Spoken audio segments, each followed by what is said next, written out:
So I'm going to introduce Deerin. It's really good he's in the back of the room because his titles are very long. It will take me a while to read them. So Deerin, I'd like to welcome Deerin Babb-Brott. He is the Principal Assistant Director for Oceans and Environment, White House Office of Science and Technology Policy. Deerin has a long history with ocean planning efforts, from working with Massachusetts on a range of coastal management issues, including dredging, offshore wind siting, and ocean planning, to working with regional planning bodies both in the Northeast and the Mid-Atlantic. You didn't walk slowly enough, but I'm almost done. Deerin previously served as first director of the National Ocean Council and led the development of the final U.S. National Ocean Policy Implementation Plan. In addition to his current position with OSTP, Deerin also serves as the executive director of the Ocean Policy Committee, established by Executive Order 13840 to coordinate federal agency engagement in ocean policy matters. So when Deerin speaks, I hop. All right, maybe not. That'll be the day. Darlene, thank you. And Tony, thank you. Thank you, Monmouth, for hosting this. Thank all of you for being here. I'm going to move pretty quickly through just a basic recitation of where we've been, what we've done, and jump into some questions if you have them. I'm here all day. I'm happy to have conversations in the hallway outside, wherever's convenient. So I do want to start with a lot of thank yous. And I also want to say that the co-chairs of the OPC, the Ocean Policy Committee that I'll talk about in just a moment, Mary Newmeyer, who is the chair of CEQ, and OSTP's director, Kelvin Drogmeyer, extend their welcome, their thank you for participating, particularly to Marco for the thoughtful approach, as has been described here, and you're going to be talking about more during the day. Incredibly important that the states have stepped up and provided the ongoing ability to participate here, sort of meeting us where we tried to meet the regions through the executive order, as we'll talk just a little bit about. Lastly, Mary and Kelvin wanted me to express appreciation for everyone who's participated in this, regardless of whether you're state, fed, tribe, industry, NGO, academic, whatever it is, right? 9+ years of time and effort that built towards and then resulted in the Mid-A plan. Although the executive order changes the context of that plan, it does not change the incredible value of what emerged out of that long-standing collaboration, working together to identify the key issues that face the region and putting solutions on the table, identifying resources and structures necessary to pull that off and really get after those. That part doesn't change, the commitment to that doesn't change, and the energy and the participation of everyone here and everyone outside who plays in this realm is strongly recognized by the co-chairs. It's also why the EO more generally focuses on regional ocean partnerships and so strongly supports that approach, right? Bottom up, identifying solutions in the region, providing raw materials, and turning all of you loose with those to most effectively address the things that matter in the context of the region and the things that matter here. So I'm going to briefly go through an overview of the EO just to set the stage. It's intended only to be a high-level primer. Talk a little bit about what the Ocean Policy Committee is doing, where it's going, and then what that means for all of us going forward. And I think that's going to slide nicely into the next panel because a lot of this is going to focus on data as an initial matter. So the executive order really builds on common themes learned over developing the Mid-A and the Northeast plans as the most sort of mature representations of what the previous administration's executive order and ocean policy tried to do.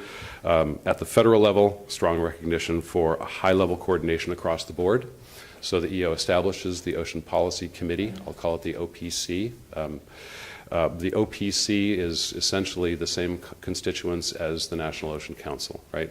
High-level representation from the agencies that have ocean equities, and it provides a forum and the direction to those agencies to identify and address cross-agency issues which are of material interest to things the regions need to get done. The OPC created or recreated or perpetuated the two standing subcommittees of the previous National Ocean Council, the Ocean Resource Management Subcommittee and the Ocean Science and Technology Subcommittee. Those two things matter. I'm going to focus more on the Ocean Resource Management, or ORM, because that's the focus there is on data and the data portals. I'll just say that on the Ocean Science and Technology side, That focuses on ocean S&T, research and development. We've been spending a lot of time in the last few months out in the world, San Diego, New Orleans, some other places. That's really taking on a blue economy cast. It's very important for the region in addition, and I'm happy to talk more about that offline in whatever form makes sense for you guys. But since the focus so much here now is on data and implementing plan actions, I want to focus on that piece. So necessity, so that high-level piece, 2 subcommittees, specific direction. I will say the work plans for those 2 subcommittees are posted online at the CEQ website. If you go to the initiatives section of the CEQ page, you'll see the work plans for those, and those get into the kind of detail that I'm not going to spend time on here. Underneath that, then, the EO does 3 things that we're now focusing on. The necessity of data and the incredible value of the data portals, both in these 2 regions and in other regions nationally. A commitment of the federal agencies to support regional work, as you heard Darlene talk about, and that this whole process only works with the direct and sustained engagement of stakeholders at an integral level. One of the things that was a challenge for everybody, I think, under the previous approach was having had a top-down direction to behave a certain way and be structured a certain way. It was difficult to organically, in many cases, integrate the work of the outside world who is inherently part of everything that we're trying to do and should not be subject to sort of arbitrary delineations of who can sit where and have conversations how, right? Sometimes that comes with when we have to deal with FACA issues and really egghead kind of stuff. But as a general proposition, this needs to be everybody together, everybody in the room, everybody contributing their approach to solutions. So that's what the EO focuses on. It therefore directs federal agencies, identify and provide data to the regions. That's valuable and necessary. Agencies engage in the process and ensure stakeholder engagement, as I described, across the board.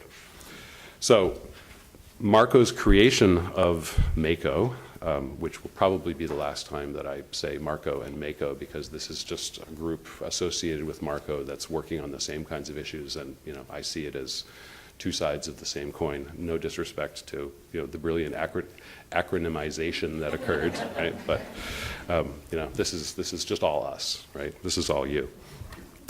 So what that's done and what today does is sort of launch and start to frame what this new thing is going forward. Agency and stakeholder continued engagement. So I want to focus on the data piece because that's really where we're going to go here. So under the OPC and the Ocean Resource Management Subcommittee, the charge right out of the gate from the co-chairs was, let's simplify and let's elevate the issues of most importance to the regions. Data is a key piece. So the charge of the ORM subcommittee is to identify federal data that's available but not published, that's responsive to regionally identified data needs. NOAA and BOEM stepped up and have initiated and completed phase 1 of a national survey, high level as part of phase 1, that talked to folks in the regions around the country and identified what their priority data needs are. And we're talking about geospatial data primarily. So what are those data needs by different regions? The report was produced by Dewberry Consultants. It's available online. Folks from NOAA or I can give you or BOEM can give you the link to that later. So it lists all of the results of that and provides them in rank order and helpfully for the purposes of the ORM also does a top 10 snapshot. So we're starting looking at a high-level identification of what are the top 10 regional data needs. The ORM has now created a data management work group, which is meeting weekly with representatives from the agencies who are both plugged into the coastal management side, but also understand the data management side within their agency and what it's going to take to identify federal data that's responsive to those identified data needs. So whether that's fishery management data and a need to publish VMS data in a new way to answer specific questions related to wind-fish interactions, for example, whether that's AIS data in a different way, whether that's whatever it is. They're working to sort of go through that list, identify what they have that's available to make public, identify the challenges and resources they need in order to be able to publish that data and push that availability up to the Marine Cadastre, which many of you are familiar with as sort of a central clearinghouse for federal ocean data managed primarily by BOEM, strong support from NOAA, and then identify in the context of out-year budgets, what's that going to require? One of the things the EO has allowed us to do is to open up the conversation about bringing the information and the resource challenges up from the ground in terms of specific needs from the regions and start to entrain those in sort of a logical concept of here's what the region has said we need to do, here are what agencies can do that meets them halfway and is responsive to that, and here's how agencies can talk about that in terms of budget recommendations or budget priorities, right? In a way that was not as feasible in the last go-around. So what you'll see is FY19, we have Congress appropriated dollars to support regional data portal and regional capacity. It's small money to start, but it starts the ball rolling, and it's a demonstration that with an EO and administration support, we also have a relationship with the Hill, which allows us to have a constructive conversation to all of your benefit, right? We're also looking at FY20, and we don't have the details yet. The EO and these conversations helped inform budget recommendations. When NOAA's Blue Book is out, we'll see where that landed. So all of that is to say, strong support for everything you do. Keep after it. Have a fantastic day and dive in. We're working hard on our side, and through the executive order, through Marian Kelvin's work at CEQ and OSDP, they are strong supporters. That's reflected now in the ongoing direction and the work of the agencies to put information back out on the street that you have identified as important, and also trying to backfill that with resources and build the foundation for a trajectory that continues to support your work going forward. So I'll stop there, can talk more about that anytime afterwards. Happy to take questions if there are a few here, subject to however the moderators want to run this. Yeah, so we did have some time for questions, and we have two of our wonderful Monmouth students over here on the side with mics, so we have an area over here, Gina over there. So if anybody has a question, just raise your hand and you'll be acknowledged, and please remember to identify yourself when you ask the question, all right? Great, thanks. Questions, comments? I think we have some. You're in control. Okay.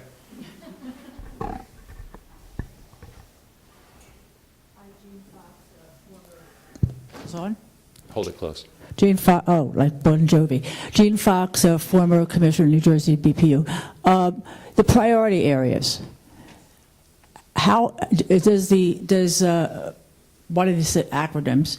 Do they have input onto what the prices are and pointing out the prices and all that, or is it based on if we have very expensive priorities? Is that going to factor in how the federal government decides what gets the money?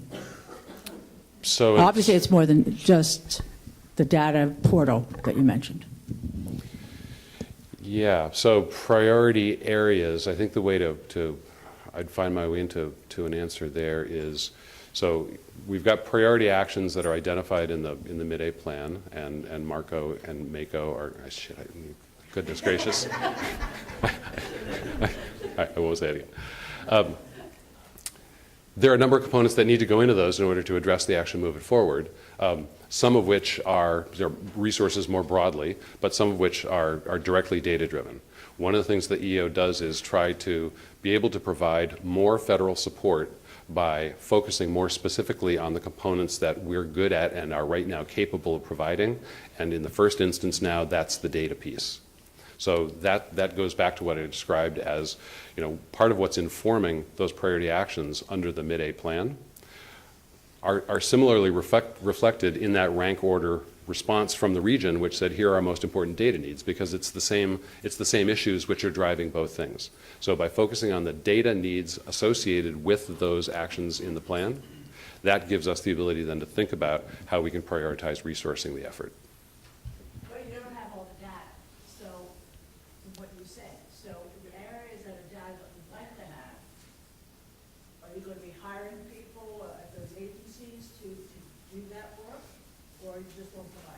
So we have two things going on, it's a great question. So I talked about phase one of the Dewberry report. Phase two goes into some greater detail, right? The first piece was we need to get going. We got a budget cycle that we don't want to get behind, and we want to make sure that we keep momentum and get that trajectory established. So from that first order review, we're using that as the basis for moving forward. Phase two, NOAA and BOEM are going to take a somewhat deeper dive into that body of information in consultation with a wider range of folks in the region, like this room, and use that to inform what is that other information that the region wants or needs and that we don't have or aren't providing the right way. and then we'll move that forward. The last piece then, sort of looking at Darlene, is there's sort of an integral, I'm describing this in a way which I don't love because it sounds like it perpetuates the sort of stacked hierarchy and architecture of the previous approach, when what we're looking to do is, again, sort of build the way this room integrates among everyone here. There is really not a distinction between the high-level agency representation on the OPC, their technical experts on the working subcommittees that are looking at the data, the folks in this room, and Darlene. It's an integrated piece. The agencies all have folks here in the region which understand, because they work with their state counterparts, they work with the stakeholder community on the ground here, they understand what those needs are, beyond which the stakeholders themselves will have the opportunity to feed that information directly in. So it's sort of an integrated pipeline which just entrains the needs and the information and then pushes that up the line, and it stops and gets addressed at whatever level is appropriate to do so. Allie.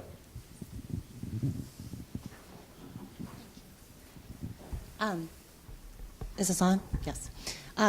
Thank you, and thanks for your comments, and I'm really happy to be here. I'm so happy to see people coming back together on this issue. It's been a while, and I think, just a couple of thoughts I had just after listening to the folks speak this morning. First is just that I'm glad that you're holding this without having figured out maybe all the little details that need to be, as you said, sort of ironed out, because I do think it's really critical to involve the stakeholder community, that we have been involved for many years in this, and certainly when we were all trying to get a grasp on what the former regional planning body was, we were having meetings together to discuss what the framework should be and what the work should be and how that would happen. So I actually think that it makes a lot of sense for us to be involved in the decisions from the start. So I would really urge you to continue engaging the stakeholders often, and to not be concerned about not having everything figured out, because that really hasn't been how this process has gone to date, and we've been able to make some achievements. So that's one thing. The other thing I was really happy to hear about, and I look forward to learning more about this afternoon, is that that there's been movement on a number of the healthy ocean ecosystem actions. I think a lot of us have been wondering sort of where things stood, for example, with the ocean indicators, and so I'm really excited about that, and I hope that what I'm hearing a little bit from the federal family is that we're interested in continuing to talk about this, that there's a lot of value in having these discussions, there's a lot of value in identifying what data needs to be pulled together. I'm hoping that it's not just putting the data, just focused on the data, but also achieving those actions too, that the things that are needed from the federal government to ensure that things like the healthy ocean indicators can be posted in a way that you have the EPA work online and all these other ways of looking at our ocean all in one place, that those actions that have received a lot of support from the region get up there too. And I'm happy to hear you talk about funding, because I definitely think that one of the things that we're hopeful for is that we can see the federal government start to contribute more to this, because I feel that was a hindrance in the past. So, thank you. Thank you. Yeah. Good thoughts, and I know there really wasn't a question there, but I did want to go back to the very first thing you started with, which was basically, props for launching and getting going before you know exactly what all the details are. And that'll let me sort of go back quickly to, when this was in the Northeast region, not here, but it's germane, because it helped inform our thinking on the EO, and I think it's a great way to think about life going forward. When the draft Northeast plan was in for review, the delegation sent a comment letter in, and it was, I can never get this quite right, bicameral, bipartisan, and unanimous. I think I touched that. Everybody in the Northeast delegation signed onto a letter, right? And they said, hey, this is phenomenal, thank you. Not because it was a plan per se, but because it did three things. They said, this is great, keep going. We love it because of three things. You engaged our region and our stakeholders and the people who matter and try to work on a daily basis to get stuff done that we care about. You brought the federal agencies to the table to be helpful, and you provided data and information. Maybe not perfectly, but as genuinely and as much as possible that you could do. So we took that and ran with it, right? Those are the core things that we can all coalesce around and use as the basis to move forward. And let's sort out the details and figure out what works best in terms of approaches in each region over time with this new way of, we got folks in the room and let's just get after it. So simplify, focus, elevate, and let's get after it. Other questions, comments? We have some time now. This is your thing. Oh, geez. I'm sorry. And please, do remember to identify yourself and your affiliation as you have it already. Yeah, Jean Fox, retired. The issue is, yeah, that's great, and I'm really very happy you're doing it, because New Jersey's been working on this since 2003. However, the funding is necessary to take care of, we get the data, and you're still going to provide more data, and it's ongoing, but the funding is critical. At what point is your committee going to recommend that we get significant funding to actually get this stuff done? So at some point, there's a large invisible bush over in the corner, and I'm going to dive under it in terms of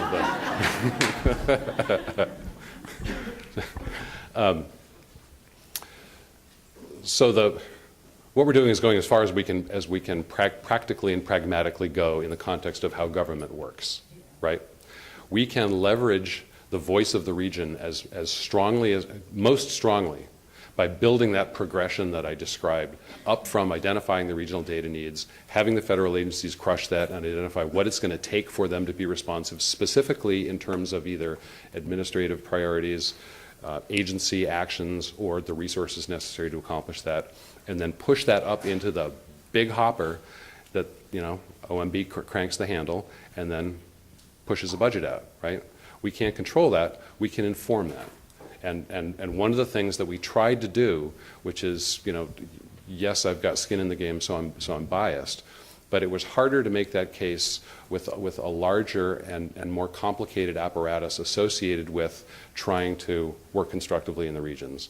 By simplifying that process and really putting a bright light on the key ingredients that the region says they need, it gives us a better ability to connect the dots and say, if X, then Y. So for MACO, is that right? For MACO, I'm not saying it again, but you can. Congress, which is not your job, but I think it's MACO's job, is critical in this, because the president's budget isn't always accepted by Congress.